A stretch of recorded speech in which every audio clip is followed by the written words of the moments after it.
नमस्कार दोस्तों। आखिरकार मुख्यमंत्री नायब सैनी ने अपने मंत्रियों के विभागों का बंटवारा कर दिया है। कल देर शाम एक नोटिफिकेशन जारी की है हरियाणा सरकार ने और उसमें सभी मंत्रालयों का बंटवारा कर दिया गया है। तो इस वीडियो में जानेंगे कि किस मंत्री के पास है कितनी ताकत और किसे मिला है सिर्फ मंत्री पद के नाम पर झुनझुना। लेकिन उससे पहले अगर आप चैनल पर पहली बार आए हैं तो चैनल को सब्सक्राइब कर दें। वीडियो पसंद आती है तो वीडियो को लाइक जरूर करें और वीडियो पर अपना कमेंट करना भी ना भूलें। वीडियो की शुरुआत करते हैं। सबसे पहले बात करते हैं गौरव गौतम से। गौरव गौतम जो कि पलवल से विधायक बने हैं, पहली बार चुनाव लड़ा था, जीतने में कामयाब रहे। तो गौरव गौतम को हरियाणा सरकार में मिनिस्टर ऑफ स्टेट बनाया गया है, राज्य मंत्री बने हैं और इनको दिया गया है युवा मंत्रालय, यूथ एंड स्पोर्ट्स मिनिस्ट्री गौरव गौतम के अंडर में आती है। इसके अलावा इन्हें लॉ एंड लेजिस्लेटिव यानी कानून मंत्रालय का भी स्वतंत्र प्रभार गौरव गौतम को दिया गया है। तो गौरव गौतम पहली बार जीते हैं, उसके हिसाब से इनका पोर्टफोलियो अच्छा हम कह सकते हैं। दूसरा नाम आता है राजेश नागर का, जो कि तिगांव विधानसभा से चुनाव लड़े थे, जीत कर के विधानसभा पहुंचे हैं और राजेश नागर को मिला है food, civil supply and consumer affair. ये भी राज्य मंत्री बनाए गए स्वतंत्र प्रभार के। इसके अलावा इन्हें प्रिंटिंग और स्टेशनरी का भी इंडिपेंडेंट चार्ज दिया गया है। कह सकते हैं कि राजेश नागर ठीक ठाक पोर्टफोलियो लेने में कामयाब रहे हैं। पहली बार मंत्री बने हैं राजेश नागर हरियाणा सरकार में। अब बात करते हैं राव इंद्रजीत की बेटी आरती राव, जो कि अटेली से चुनाव जीत करके पहुंची हैं। करीबी मुकाबले में बहुजन समाजवादी पार्टी के कैंडिडेट को इन्होंने हराया था। तो आरती राव को मिला है हेल्थ डिपार्टमेंट यानी स्वास्थ्य मंत्रालय को संभालेंगी आरती राव। पहली बार जीती हैं और राव इंद्रजीत की बेटी हैं, तो इन्हें अच्छा मंत्रालय मिलेगा, इसकी उम्मीद हर कोई लगा रहा था। तो स्वास्थ्य मंत्रालय इन्हें मिला है। मेडिकल एजुकेशन और रिसर्च का डिपार्टमेंट भी आरती ही देखने वाली है। आयुष का जो विभाग है उसे भी आरती ही संभालेंगी। तो मेडिकल से रिलेटेड जो भी डिपार्टमेंट है सभी आरती के अंडर में रहने वाले हैं। अच्छा पोर्टफोलियो आरती को भी मिला है।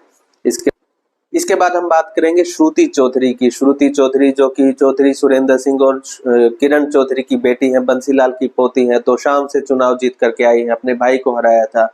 और श्रुति चौधरी को मिला है विमेन एंड चाइल्ड डेवलपमेंट यानी महिला एवं बाल विकास, श्रुति चौधरी के जिम्मे आया है। साथ ही इनको मिला है इरिगेशन एंड वाटर रिसोर्सेज यानी एक समय में जो चौधरी सुरेंद्र सिंह देखा करते थे, कृषि मंत्रालय भी संभाला हुआ चौधरी सुरेंद्र सिंह ने, तो उनसे मिलता जुलता कह सकते हैं। इरिगेशन और वाटर रिसोर्सेज जल संबंधित मंत्रालय है, कृषि संबंधित मंत्रालय श्रुति के अंडर आएगा। तो श्रुति चौधरी को भी अच्छा खासा मंत्रालय मिला है, कैबिनेट मिनिस्टर बनी है श्रुति चौधरी, पहली बार चुनाव जीती थी ये भी। इसके बाद बात करेंगे कृष्ण कुमार की, और ये भी कैबिनेट मंत्री बनाए गए हैं और इनके जिम्मे आता है social justice empowerment, SC and BC welfare और अंत्योदय का डिपार्टमेंट भी कृष्ण कुमार संभालने वाले हैं। साथ ही इन्हें मिला है आर्किटेक्चर और हॉस्पिटैलिटी यानी 3 डिपार्टमेंट कृष्ण कुमार के जिम्मे किए गए हैं। इसके बाद अगला नाम आता है रणबीर गंगवा का, जो कि स्पीकर थे पिछली योजना में भाजपा की में, और रणबीर गंगवा इस बार संभालेंगे पब्लिक हेल्थ इंजीनियरिंग और पब्लिक वर्क्स, बिल्डिंग और रोड।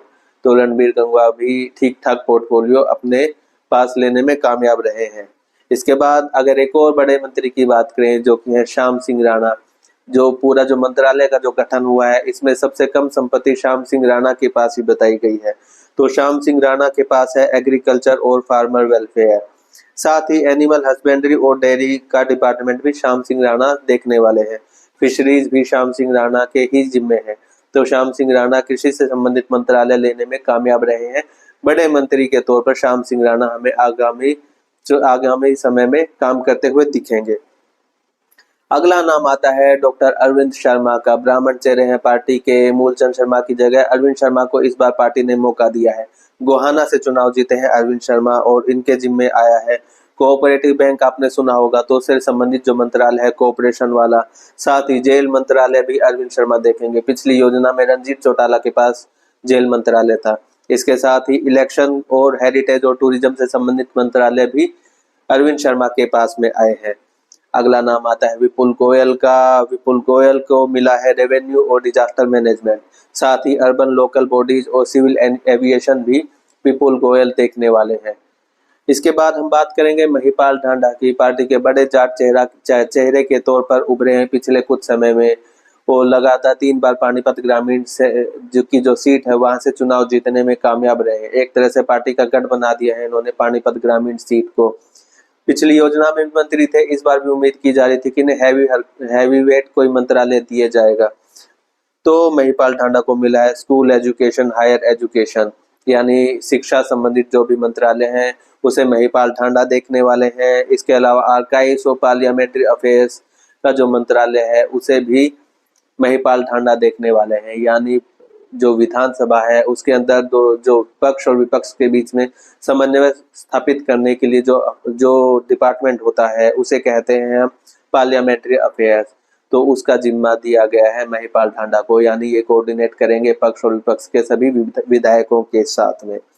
इसके बाद हम बात करेंगे बादशाहपुर के विधायक जो कि डायरेक्ट अमित शाह से टिकट लेकर के आए, राव नरबीर की अच्छे खासे मार्जिन से चुनाव जीतने में कामयाब रहे थे। नरबीर को मिले हैं इंडस्ट्रीज और कॉमर्स, साथ में इन्हें मिला है एनवायरनमेंट का, फॉरेस्ट और वाइल्ड लाइफ का, फॉरेन कोऑपरेशन से संबंधित जो मंत्रालय है वो भी राव नरबीर देखने वाले हैं। साथ ही असैनिक और अर्धसैनिक वेलफेयर का जो बोर्ड है वो भी राव नरबीर संभालने वाले हैं। अब हम बात करेंगे जो तीन चेहरे रह गए भारतीय जनता पार्टी के। तीसरे नंबर पर आते हैं कृष्ण लाल पंवार, इसराना से विधायक बने हैं, राज्यसभा भेज रखा था, वहां से इस्तीफा दिला करके कैबिनेट में शामिल किया है। कृष्ण लाल पंवार के पास रहेगा पंचायती राज मंत्रालय, साथ ही ये देखेंगे खनन से संबंधित जो मंत्रालय है यानी माइंस एंड जियोलॉजी का मंत्रालय भी कृष्ण लाल पंवार के जिम्मे रहने वाला है। कह सकते हैं कि तीसरे नंबर पर ये सरकार के अंदर रहने वाले हैं। दूसरा जो बड़ा नाम आता है जिनके कयास लगाए जा रहे थे कि गृह मंत्रालय मिलेगा या उप मुख्यमंत्री बनाया जाएगा, अंबाला कैंट से विधायक बने अनिल विज, पार्टी के सबसे वरिष्ठ विधायक। लेकिन अनिल विज का इस कैबिनेट में डिमोशन हुआ है। पिछली बार गृह मंत्री थे खट्टर सरकार में, नायब सैनी सरकार में शामिल होने से इनकार कर दिया था। उसके बाद मुख्यमंत्री पद के लिए ताल ठोक रहे थे, तो मुख्यमंत्री पद भी नहीं मिला और डिमोशन हो गया गृह मंत्रालय से। अनिल विज को मिला है एनर्जी का मंत्रालय, ट्रांसपोर्ट का मिला मंत्रालय और लेबर का। हालांकि ये जो मंत्रालय इन्हें मिले ये भी काफी हैवीवेट मंत्रालय है, लेकिन गृह मंत्रालय के बजाय इन्हें डिमोट जरूर किया है। अब बात करते हैं मुख्यमंत्री नायब सैनी की। तो नायब सैनी ने बहुत से जो हैवीवेट जो मंत्रालय थे वो अपने पास ही रखे हैं। तो नायब सैनी के पास ऐसे कौन से मंत्रालय हैं? सबसे पहला नाम आता है गृह मंत्रालय। गृह मंत्रालय नायब सैनी खुद देखने वाले हैं। दूसरा नाम आता है फाइनेंस का, यानी वित्त मंत्री भी खुद मुख्यमंत्री नायब सैनी ही रहने वाले हैं। वित्त मंत्रालय भी नायब सैनी के अंडर में ही रहने वाला है। प्लानिंग एंड कमीशन, एक्साइज और टैक्सेशन से संबंधित जो मंत्रालय है वो भी नायब सैनी खुद ही देखने वाले हैं। इसके बाद आता है town and country planning, urban state, एक और बड़ा मंत्रालय और ये भी नायब सैनी के पास ही रहने वाला है। इंफॉर्मेशन, पब्लिक रिलेशन, लैंग्वेज और कल्चर का जो मंत्रालय है वो भी नायब सैनी के पास ही रहेगा। एडमिनिस्ट्रेशन ऑफ जस्टिस, यानी जो कानून मंत्री जो रहते हैं, कानून मंत्रालय है, वो भी नायब सैनी के पास ही रहेगा। General administration, housing for all, जो सरकार की जो योजना है हर गरीब को पक्का मकान देने की, तो वो मंत्रालय भी नायब सैनी अपने पास ही रखेंगे। इसके बाद CID है, वो भी नायब सैनी के पास रहेगी। लॉ एंड लेजिस्लेटिव भी नायब सैनी के पास ही रहने वाला है। इसके अलावा ऐसा कोई भी मंत्रालय जो छूट गया है वो भी नायब सैनी के पास ऑटोमेटिकली रहने वाला है। तो ये तो थे हरियाणा सरकार के मंत्री और उनके मंत्रालय। अगर वीडियो में अभी तक बने हुए हैं तो वीडियो को लाइक और चैनल को सब्सक्राइब जरूर करें। धन्यवाद।